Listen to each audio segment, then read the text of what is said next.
Good afternoon, everyone. We'll go ahead and get started here in just a minute or so. We have some folks still kind of trickling in here, wanting to join this particular webinar. So we'll get started in just a minute or two.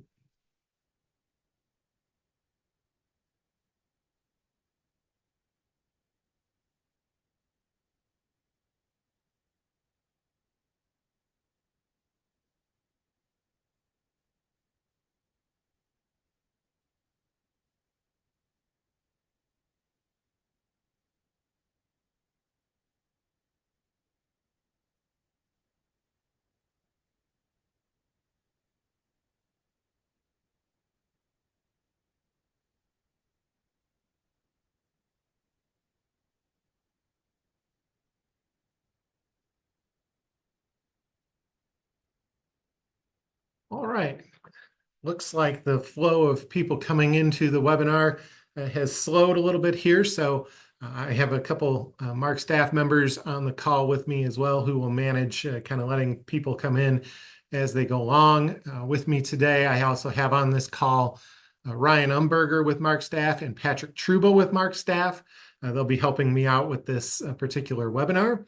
I am Mark Hansen, Principal Planner with Mid-America Regional Council, and you are in attendance today for our technical evaluation workshop for our phase 2 of our transportation call for projects. So without further ado, we'll go ahead and get started. So here's kind of our agenda for today. We've done our welcome and introductions. We'll talk a little bit about the programming process to make sure all of you understand where we are in terms of how we're going about programming these federal transportation dollars. We'll remind you of some regional policy considerations. Not only are these good practice to keep in mind to make sure your project is kind of adhering to these regional policies, they are also great places to draw information from in order to supplement your application and make sure you're kind of on the right track there. We'll go through some application information and considerations. We'll give you some kind of helpful pointers and tips about the application and how this works, and then we'll go kind of live into the application portal itself so you can see kind of how things work through. If you were part of this process the last time we did it in 2022, you'll find it very familiar. So when we talk about programming process, we'll talk a little bit about how we do this, how much funding we're anticipating programming through this process. The committee is assigned to kind of manage the process once we get through kind of staff's evaluation and scoring procedures, and then also kind of the timeline for how we're going about this entire process. So as a reminder, we utilize a two-step process in order to do programming here at Mid-America Regional Council. Phase 1 was recently completed. This one is more of a policy review and results in kind of your kind of what we call a pre-application being assessed for how well it aligns with the goals and objectives of the Metropolitan Transportation Plan, as well as other regional policies and plans. That alignment status should have been communicated to you, along with some feedback about your project from both staff as well as committee members from our planning and modal committees that had any feedback they wanted to share regarding your particular application. If you've not received that, please do let us know. You can send me an email at mhansen@mark.org, or you can contact Martin Riverola. He's been kind of the point person on phase 1 for those assessments, but I believe everybody should have that at this point. So we are moving now into our technical phase, our phase 2 of the application process. And I would remind you that both phases are required. So if you did not submit a project under phase 1, you will not be able to submit it under phase 2. Anticipated funding levels in Kansas, these numbers are very kind of consistent with what we've seen over previous years. We are programming a little bit more at this particular time as we have added the carbon reduction program to the equation of what we're doing here. So now these are the 4 main federal transportation programs that are funded through MARC. You can see in Kansas, we'll have a total of about $48.1 million available to program. In Missouri, the number is considerably higher. It's at $102.2 million. Some of this is responding as kind of raised anticipated funding levels, or how much we'll program as a response to some new balance guidance and guidelines from the Missouri Department of Transportation, in which we need to make sure that we have enough on the program, that we are expending all of the dollars that we receive each year. So there are some things in there. I would remind everyone, all of these amounts, every time we do this, until we get to the end, all of these amounts are subject to change. This is kind of our best estimate at this point, and these have remained relatively consistent since we started talking about programming for these years back in February. So when we get to CMAQ is a little bit different, as it undergoes kind of a sub-allocation within the amount available. So I'll use Kansas as the example. We had $5.6 million available over the 2-year period, so 2027 and 2028. The MARC Board of Directors elects to take funding for 3 MARC regional projects, those being air quality public education, the Way to Go commuter program, and also our active transportation programming efforts. They take those off of the top of the funding amount, and this year they have elected to take $1.14 million from each state off of the top of the funding amounts available for CMAQ to fund those regional projects. Then the amount goes under another suballocation where alternative fuel, diesel retrofit, and outreach and other receive 11%, bicycle pedestrian 15%, traffic flow and transit receive 37% of the funding available. And you can see those dollars in there now. STBG also has funding taken off of the top. So you can see the total amounts available in Kansas and Missouri. The Operation Greenlight program, this is a split with local jurisdictions for this particular program. This funds ongoing operation of the Operation Greenlight system. You can see in Kansas, $780,000 taken off of the top. Missouri, $1.81 million. The total then anticipated to be available to program in Kansas is 29.2, and in Missouri, it's $65.4 million. The committee assignments related to this for the STBG program, or the Surface Transportation Block Grant Program, this is the largest and most flexible of the programs. Our STP priorities committees in Kansas and Missouri handle the programming of those funds, and I am the MARC staff responsible for both of those committees. Carbon reduction and CMAQ will be placed with a new committee. That committee will be primarily staffed by Ryan Umberger. And then transportation alternatives funding, or the Surface Transportation Block Grant set aside, will be handled by the Active Transportation Programming Committee, staffed by Patrick Truba. And we'll have contact information for everybody at the end of the presentation as well. And I would also note this presentation is being recorded and will be posted to the website for your reference at any point, or if you have colleagues who were not able to attend, they can watch the presentation as well. A little bit about the programming timeline. This is phase 2. So we started this with the opening of the call for projects on June 21st. So we opened up the database there on June 21st. We are at the phase 2 technical workshop here today, June 26th. On July 26th, the phase 2 technical application will close. So the deadline is July 26th, 2024 at 4 p.m. And by mid to late September, staff will be complete with its assessments, and we'll begin kind of working with our programming committees. And we anticipate all of that work wrapping up with programming recommendations from all of the previously identified committees no later than mid-December. By the end of January 2025, the MARC Board of Directors will have given their approval to the programming recommendations, as well as part of amending all of those programming recommendations into the Transportation Improvement Program, at which point, once USDOT and our state partners all approve that Transportation Improvement Program amendment, you will be free to get started on your program development activities. Before I go on, I will stop and check and make sure if we have any questions in the chat room. It does not appear that we do have any at this point related to kind of the process or the schedule. And so I will move on into our regional policy considerations. Most of this is based on Connected KC 2050, which is our Metropolitan Transportation Plan. All of the scoring criteria that we use to evaluate projects are based on the goals and objectives of our Metropolitan Transportation Plan. This is how MARC ties kind of regional priorities with its funding allocations. So we would like to put funding for regional projects into those projects that advance what the region has said was important through development and ongoing work with Connected KC 2050.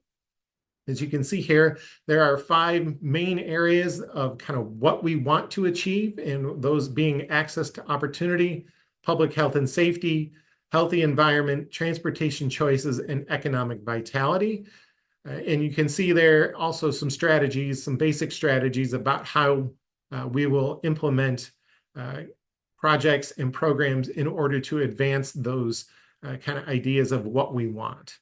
And so the more that your project can fit into these kinds of things and advance these types of activities, the better off you are in this process. Some additional regional policy considerations you might consider looking through the Connected KC 2050 plan, the Complete and Green Streets policy, congestion management process policy, climate action plan, and other plans, including our green infrastructure framework, the major river crossing policy, the Smart Moves 3.0 transit plan, and the Clean Air Action Plan. Hey, Mark, I just wanted to interrupt real quick to Sure. acknowledge a comment that came through in the chat. It says, for submitting phase 2, do we update the phase 1 application and submit through the MARC portal? That's a great question. So all of your information, and I will show you this when we get to kind of the application demonstration, but you can revise the information in your phase 1 submittal if you are not if you're wanting to get that kind of alignment status determination changed, whether that be you are considered to be not aligned with the plan and you'd like to try and become aligned or highly aligned with the plan, or if you're just sitting at aligned and you think the project should be highly aligned, and there are some comments in your feedback that you can easily address in order to do that. You are free to do that, and there will be a kind of a place for you to indicate in the application what you've changed so that MARC staff is aware that you've made a change to that and are looking for your project to be kind of reevaluated for the phase 1 determination. That's not required that you do that, but it is open to you should you wish to do that. So the MARC Complete Streets policy is fairly broad ranging. It does apply to all MARC planning activities that involve public right-of-way, such as this. Any activities conducted by MARC to program federal funds, which is what we are doing through this process. Planned and programmed projects shall provide safe accommodations for all users who have legal access.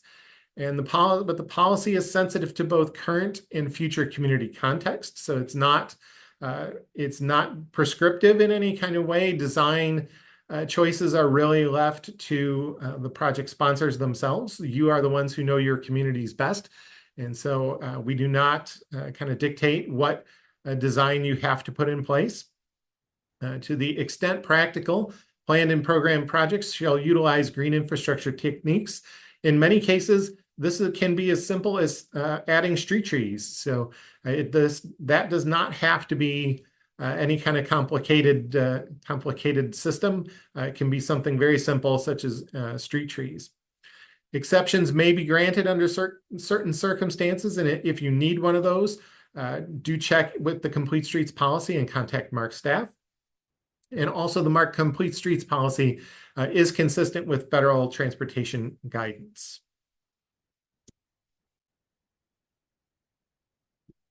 The congestion management process is a systematic way of monitoring, measuring, and diagnosing the causes of congestion. It also provides ways to evaluate and recommended strategies for managing that congestion, and it monitors and evaluates the performance of implemented strategies.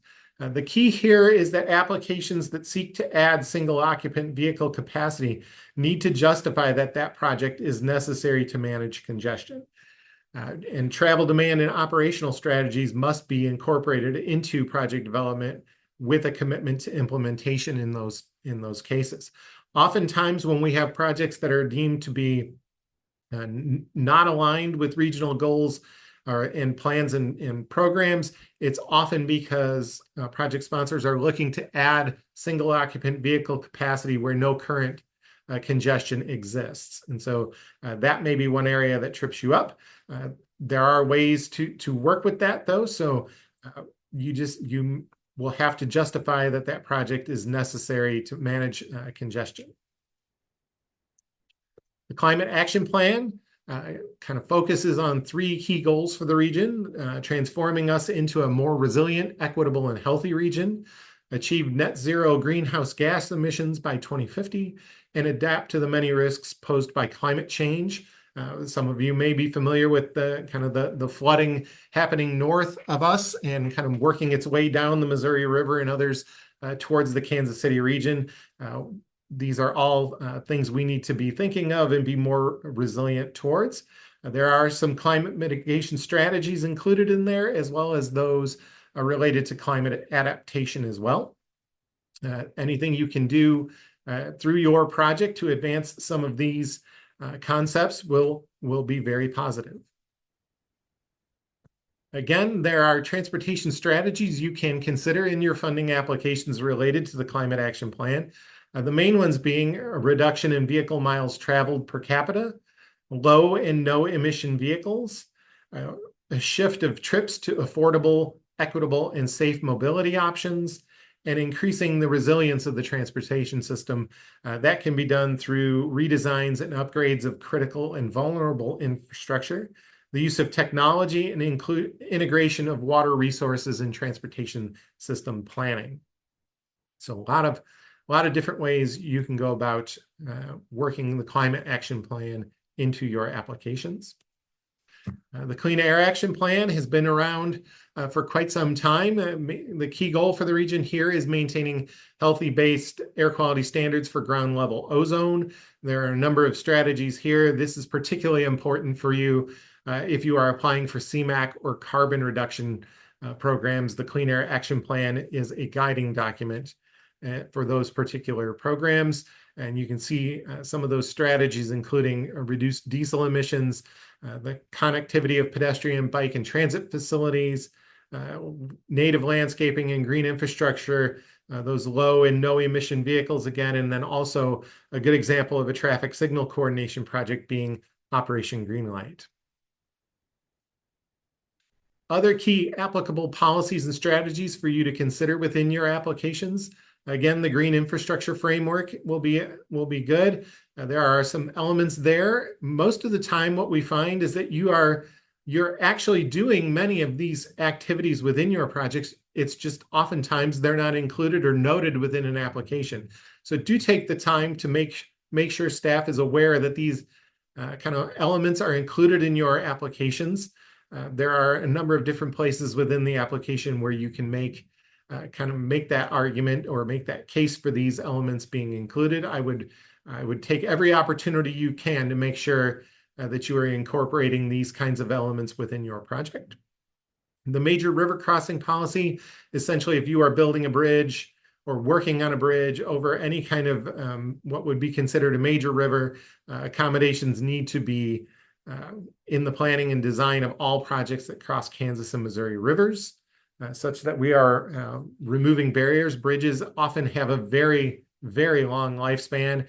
And when they come up for kind of rehabilitation or replacement, we don't want to miss the opportunity to make sure that we are providing ways in which to address barriers for all transportation modes. So that is kind of the thought behind the major river crossing policy. Some other things for you to consider within your application. You will need to identify a person in responsible charge if you are doing a federal aid project. This encourages timely and efficient project delivery, and you need to identify your person in responsible charge as part of your application. This person should be knowledgeable of the federal aid process, familiar with state project letting procedures, and will be responsible for project administration, agreements, signatures, and billings. And it's also expected to be a full-time public employee or elected official, even when consultants you may hire are providing engineering services. More information about the person in responsible charge can be found on the local public agency sections of the KDOT and MoDOT websites. I believe both of those, KDOT offers a link kind of to a federal aid kind of webinar series that you can go through, and MoDOT actually offers training to become certified in the federal aid process, such that you will be able to be the person in responsible charge. Quick reminder on the project fee.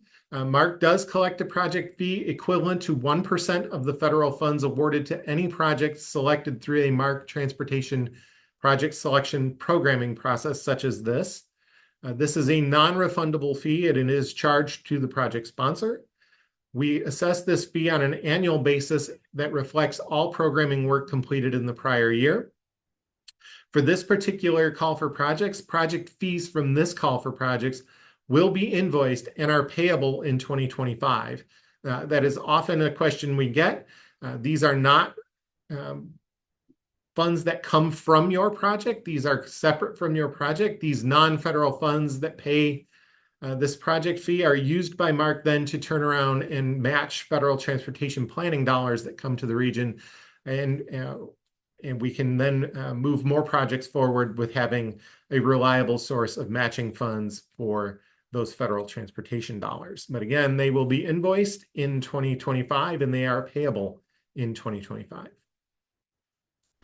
The application itself, we'll get into this a little bit more, but you can access the application kind of at our main landing point, which is connectedkc.org/funding.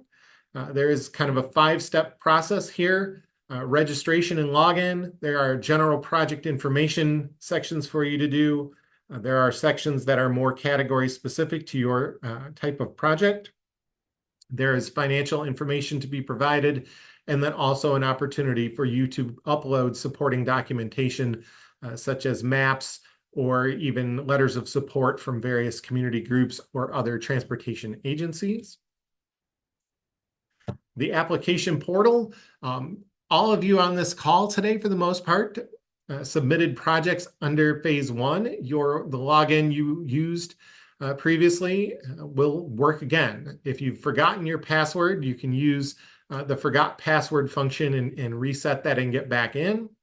You will see when you log in the list of projects that you submitted under phase 1. These applications are specific to you. So if there is somebody else in your organization that you thinks they should have access to them, it's because you were the registered email. You have access to the list of projects. And you can continue your application to complete the technical evaluation. I cannot stress enough, there is a report issue button on the pages of the application. Any issue that you have come across, please do use that report issue button to submit information about those ongoing kind of things you have going on with the application. There's a short form for you to complete, and then that will be kind of submitted, and it will go directly to our technical staff, who will then be able to efficiently evaluate what's going on and help you work through whatever issue you may have. It is the fastest and most efficient way for you to get help with the issue you're having. Is in previous years, I or any other Mark staff are happy to try and provide assistance to you, but we are not able to solve the issues on a technical end of things. If you have policy questions, certainly do reach out to us. But if you're experiencing a technical issue, that report issue button is kind of your best friend in this process and will get you help very quickly and efficiently. Some resources for you. We have a variety of technical resources available, including a GIS data atlas that you can access quite a few things through. population employment forecasts. All of the scoring criteria for the different programs are listed on our application resources page. Links to the natural resources inventory, links to local public agency policies and procedures at both the state and federal resource levels, as well as federal programmed fact sheets that go along with all of these programs. You can also on that page kind of access guidebooks available for each of these programs. They get a little more specific into how things happen here at the Mid-America Regional Council. Some other important details. You can update and edit your project as many times as you would like until the deadline. Even if you've already hit submit on your project, you can go back and make additional modifications to your project should you need to. But if you're doing that on a project that's already been submitted, just make sure that you submit it again so that all of those changes get incorporated. Projects, as I mentioned, are specific to the person that submitted them. If access by others is desired, your login credentials need to be shared in order for other people to independently work through the application that you have submitted. This is particularly important if you know there are people on your staff who have left and had submitted an application, so there's been some staff turnover. If you know that to be the case, contact us and we will get the project reassigned to a different email address. But that's really the only time that we do that. We had some issues the last time we did this with multiple people using the same credential and being logged into the system, looking at the same application at the same time. That is, we cannot stress, do not do that enough. If you want to work collaboratively on the application, and I'm sure most of you do, please use kind of a collaborative work environment like Microsoft Teams or even Zoom to do your collaborative work so that only one person is logged into the actual application and making changes. Otherwise, you kind of have a tendency to overwrite edits as the application will just kind of automatically overwrite things as changes get made. So one person at a time, work collaboratively through a variety of options so that you can see the questions being asked and you can work together on answers in there. Can't stress that one enough. You can print your application at any point. We would advise you to print your application after you've submitted so that you have record of the things that you have submitted. You also, like any other electronic document, save your work as often as you can to avoid any hiccups that go on. There is kind of a timeout period of the application such that if you kind of leave it for a few hours and come back, it'll look like you're still there, but you're not really logged in. So make sure that you are saving your work often. And again, for the fastest response, please use the report issue button to let staff know of any problems that you're experiencing. It is the fastest and easiest way to do that. Again, the deadline for applications and any changes is Friday, July 26th at 4 p.m. If you are actively engaged in the application at 4 p.m., the system will not kick you out. Please finish what you're doing and hit submit. However, if you try to work on another application in there, your changes will likely not be taken. So whatever application you're working in, if you're in there at 4 o'clock, you're fine. Keep going. But if you try to work on anything else, you're going to run into an issue. Again, deadline for applications and any changes, Friday, July 26th at 4 o'clock p.m. That is local time here in Kansas City, 4 o'clock. So please do be cognizant of this. Probably the other important detail I always like to give folks as a tip after having been involved with this process now for more than 20 years. Please do not wait till the last week of the application to get working on this. If there will be any kind of widespread technical issue, it is bound to be in the last week of the application, as it always is for any kind of thing that you're working on. The last second is never the time you want to be working. So I encourage you all to work through your applications and be majority complete far sooner than the application deadline. Some If you have lingering questions or come up with some additional questions as we're going, there are a number of Mark staff that you can reach out and contact here related to a variety of topics. And I've given you kind of some indication of where each of these staff members is going to be a good place to contact. I would note for some of our environmental questions, the bottom three folks listed there, Ryan Umberger, Tom Jacobs, and Karen Clausen, will all be great people to contact regarding your questions related to environmental considerations. Patrick Truba, anything bicycle and pedestrian, Patrick will be more than happy to help. Anything related to the process and funding, I am your person. So if you have questions about the process or the funding available or kind of any of the more road and bridge type applications, I will be your primary contact. Martin Riverola, our Assistant Director of Transportation and Environment, handles kind of all of our transportation policy considerations. And then Ron Acapul, Director of Transportation and Environment, is also available to help you work through any questions you might have. So I'm going to stop there. Patrick or Ryan, any questions on the chat from folks? I'm not I'm seeing. not seeing anything. All right. So we've moved through kind of that portion of this presentation relatively quickly, and now we'll transition over to kind of a demonstration of the actual application itself. And so give me one moment here as I kind of change around here and share a different screen with you so we can see this. You should all now be seeing kind of our suballocated federal funding opportunities page. Ryan or Patrick, are we in the same place? Yep. All right. So I mentioned earlier that there are guidebooks available for each of the programs that give you some more specific information about each of the programs here at Mid-America Regional Council. Those links are all available here on this main page. We provide you also kind of a summary of the funding amounts anticipated to be subject to programming here. I should note all of these are for federal fiscal years 2027 and 2028, with the exception of the carbon reduction program. That is a new program under the most recent federal transportation bill, and we are catching up on the funding a little bit there. So there are actually 4 years worth of funding available under that program, 2025, 26, 27, and 28. All of these programs are reimbursement programs. This means you kind of front the money and the federal share then reimburses you. So be aware of that as you're going.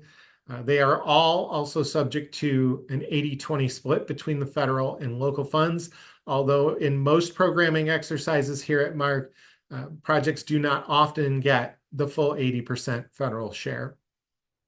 Funds awarded to these projects through all of these programs will generally be administered by KDOT or MoDOT, depending on which state you're in.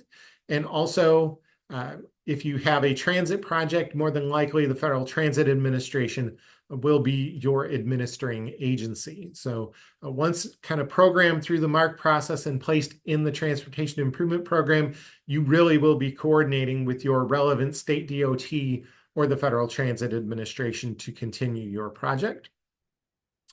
You can kind of see we've got the deadlines here, Friday, July 26th, a link to the application portal, which we will use here in just a second. Again, a reminder, completion of both of the phases of the application is required for funding consideration.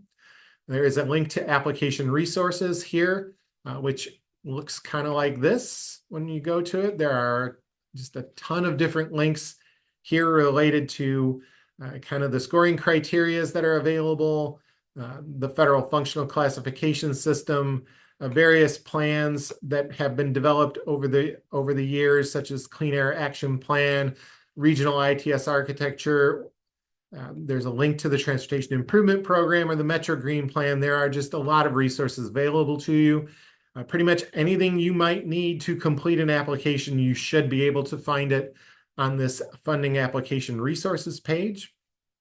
We also do provide you links to both federal and state resources available to help you with your applications and make sure you are comfortable with how the process works once it leaves the Mid-America Regional Council. And we also kind of offer you the online mapping application, the Kansas City Data Atlas. This has a variety of layers that you can use to see your project location within kind of the space around it and what impacts it might have. Things such as activity centers, rivers, environmental justice areas, these kinds of things. You can see spatially where your project fits into that, and that should be a good source of information for you to complete your applications. I'll hop back here to the application kind of launch page. You can see the phase 1 workshop. We have a recording of that available from March 7th. You can see that. The presentation that we gave on June 6th to our various modal and planning committees, providing them an update on the phase 1 process, as well as the recording for that particular work as well. Following the workshop today, we'll convert this particular webinar into a recording, and it will be available.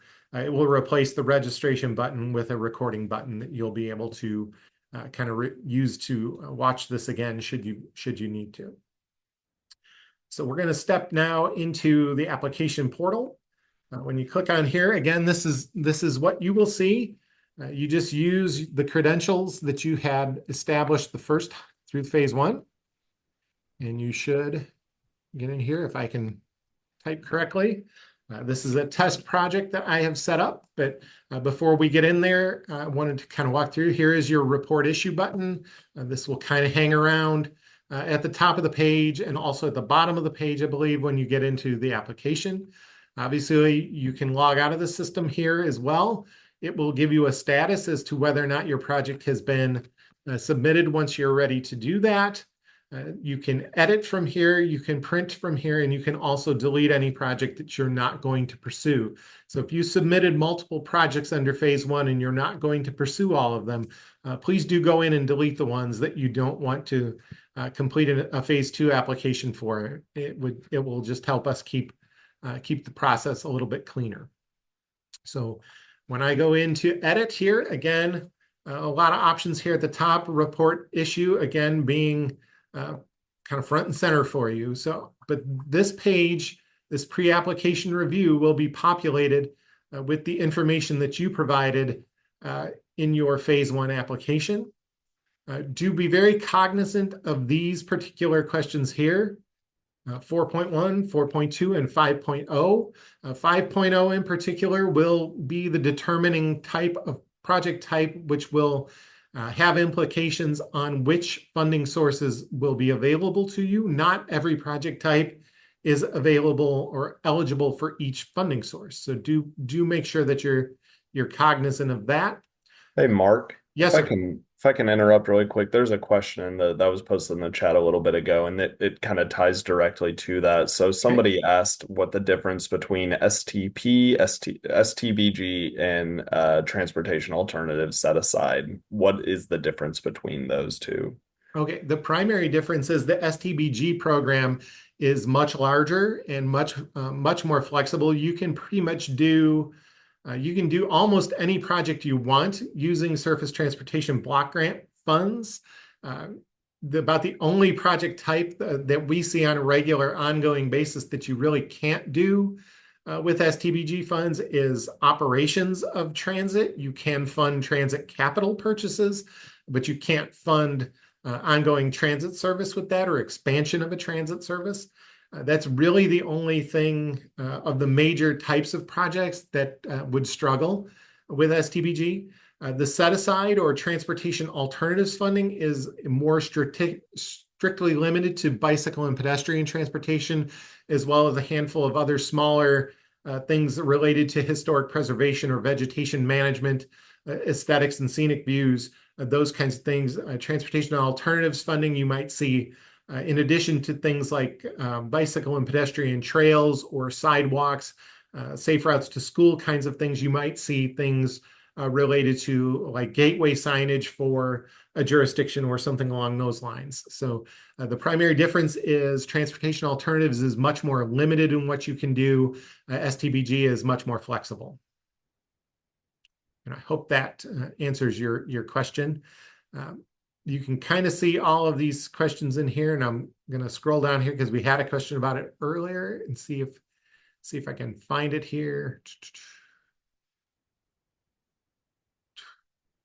There should be a point in here where if you ask, and I'm going to struggle finding it now kind of on the fly, but if you need to change your project phase 1 uh, information, you will be able to do so by making changes. We just ask that you identify kind of what you changed so that we know uh, what to look for. So once you've completed all this, you can save the application. It will give you kind of a notice, and then you can move on into the next set. These are the sets of general questions. Every project that comes through the Mid-America Regional Council's funding processes needs to answer all of these questions. Here is where, when you choose a funding type, you can see kind of what's available to you. I chose in the first one kind of a bicycle and pedestrian infrastructure project that's not a recreational trail. So pretty much every funding stream is available to me. I can choose all of them. It's eligible for funding under all of them if I so choose to do it. I'm in kind of for ease here, I'm going to just stick with the CMAQ and carbon reduction programs to move through. Here's the question I was looking for earlier. Given the results of the pre-application assessment, has the scope of the project been modified in any way to what was proposed in your pre-application questionnaire? If you answer yes to this, you can describe how the project has changed. There are questions, these are pretty kind of basic questions about contact information, where things are. Do you have it in a capital improvements plan? Do you still need to do right-of-way acquisition? This is one that kind of trips people up. All acquired or none needed. If you have everything already in hand, you don't need to acquire any right-of-way. It's all on city-owned property. You don't need to work with anybody in order to get easements or anything. That is where you select all acquired or none needed. If any of those things are still in process, you want the second selection here in process. Right-of-way has become one of the primary areas in which projects experience delays here in our area. So having good information about exactly where a project is in the right-of-way acquisition process will be very important. This general set of questions gets into kind of transportation disadvantaged populations, public engagement, environmental justice, these types of questions. There are questions related to regional activity centers. There are links to kind of the data atlas here as well, so you can see those places. Environmental justice areas, again, you can get to the map relatively easily from here. Some questions related to environmental considerations as well here. Again, you can just kind of step through the application. Based on the funding streams that I chose, carbon reduction and CMAQ, I get a set of questions related to those particular funding streams. And so these are the questions related to those. Here, simple application, both CMAQ and carbon reduction will be considered by the same committee, and they answered the same questions. When you come through here, this is new. If you applied for carbon reduction program, when we did this back in 2023 in the first round of carbon reduction program, we had you complete kind of your own assessment of the emissions reductions associated with your project. This is required for both CMAQ and carbon reduction.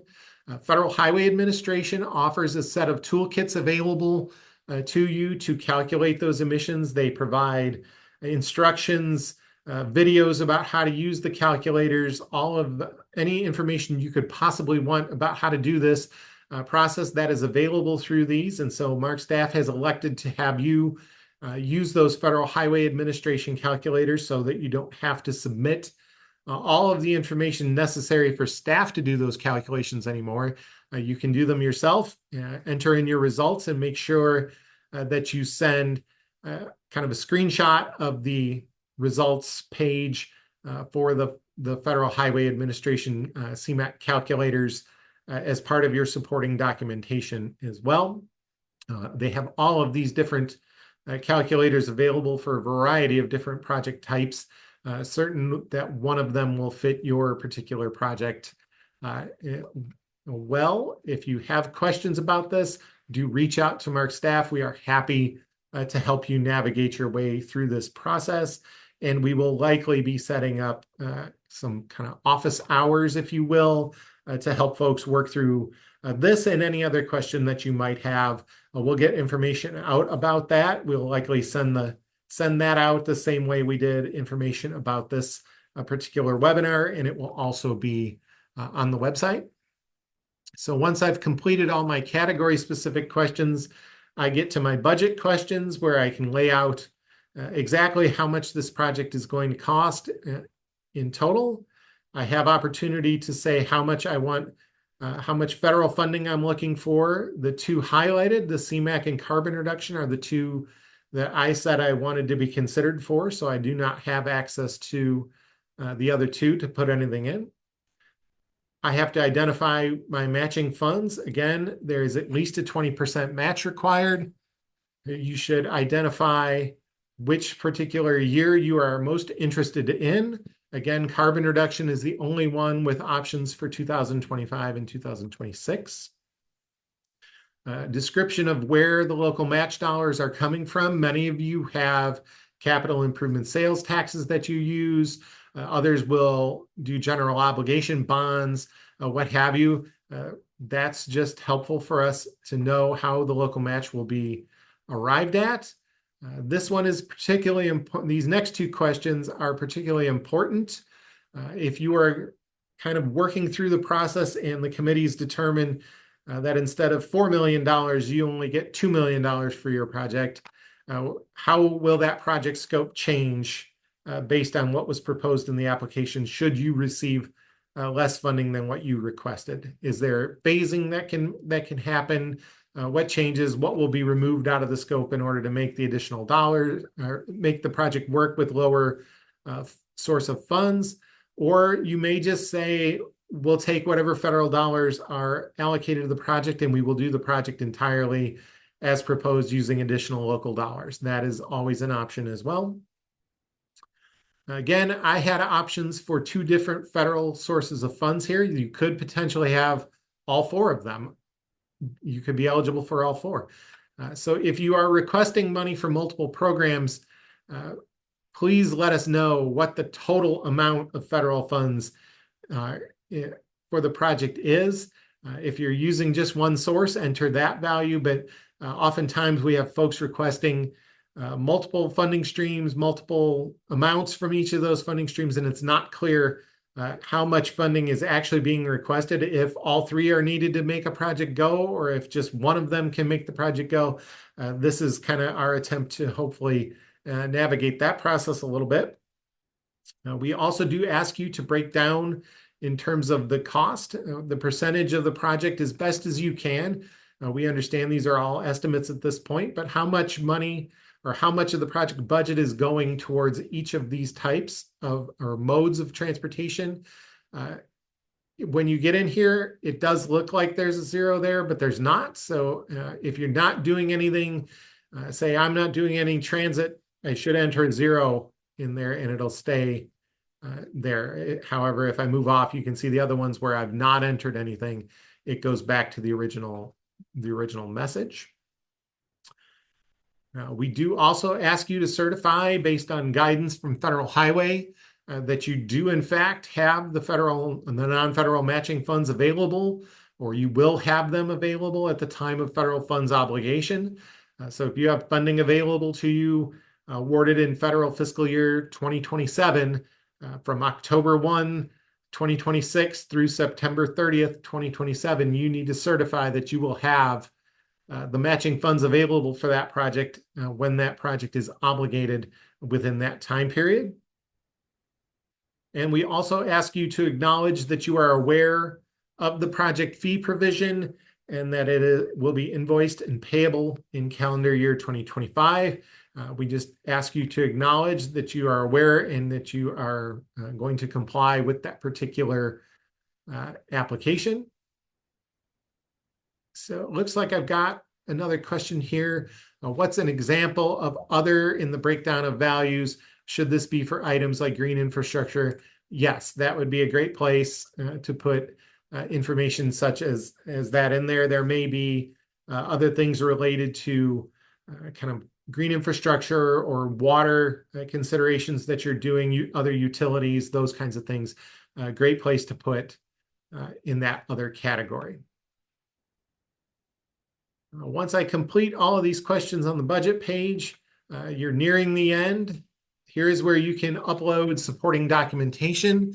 We provide to you kind of the ability to upload 4 different documents through this web page, maximum size on each of 3 megabytes. They should be in the following formats: PDF, JPEG, Microsoft Word, or Microsoft Excel. If you have documentation that doesn't really fit these limits, please let me know and we'll work with you in order to get those additional supporting documentation files uploaded. And my contact information is shown here on the page. I should note, if you have a file to upload, it's more than a one-step process here. So if I say yes, it first wants me to select a file. When I do this, it'll open kind of like a file explorer window for you.